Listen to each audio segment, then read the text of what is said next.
یہ کہتے ہیں ابھی آپ نے کہا کہ جھوٹ نفاق کی علامت ہے، پر اگر کوئی ایسا جھوٹ بولا جائے جس سے کسی کا کوئی نقصان نہ ہو بلکہ ٹوٹے ہوئے دل جڑ جائیں، کیونکہ اسلام میں بھی کسی کا دل توڑنا گناہ ہے، تو ایسے جھوٹ کے بارے میں آپ کا نظریہ کیا ہے؟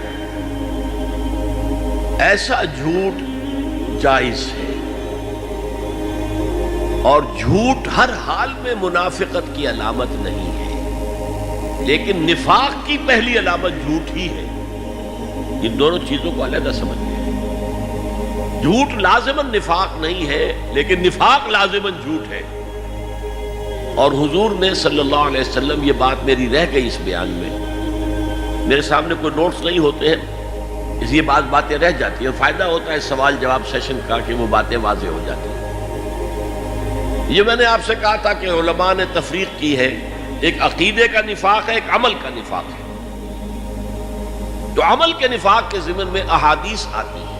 آیت المنافق ثلاث، متفق علیہ روایت ہے، یہ بخاری اور مسلم دونوں میں۔ منافق کی 3 علامتیں ہیں: اذا حدث کذب، واذا وعد اخلف، واذا اؤتمن خان۔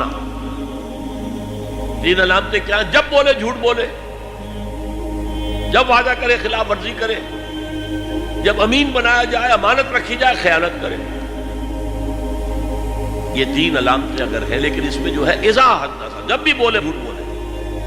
یہ نہیں ہے کہ ایسے ہی کبھی کسی نے جھوٹ بول دیا تو وہ منافق کا آپ اس پر حکم لگا دیں۔ ایک اور حدیث میں آپ نے ایک چیز کا اضافہ کیا: 40 من کن فیہ، اگر کسی شخص میں 4 علامتیں ہیں تو وہ پکا منافق ہے۔ حدیث میں الفاظ آتے ہیں وَلَوْ صَامَ وَصَلَّى وَزَعَمَ أَنَّهُ مُسْلِمٌ، چاہے وہ نماز پڑھتا ہو، روزہ رکھتا ہو اور اپنے آپ کو مسلمان سمجھتا ہو، اگر یہ علامتیں ہیں تو کٹر وہ منافق ہے۔ اور اگر ایک ہے تو 25% ہے وہ منافق ہے، جب تک کہ اسے ترک نہیں کرتا۔ 3 باتیں وہی ہیں: جب بولے جھوٹ بولے، جب وعدہ کرے خلاف ورزی کرے، جب امین بنایا جائے خیانت کرے، اور جب جھگڑے تو فوراً آپے سے باہر ہو جائے، گالم گلوچ اور لڑائی مارا ماری جسے یہاں کی اصطلاح میں آپ کہتے ہیں، فوراً شروع ہو جائے۔ نہیں، آدمی میں تحمل ہونا چاہیے۔ تو یہ عملی نفاق کے لیے احادیث ہے۔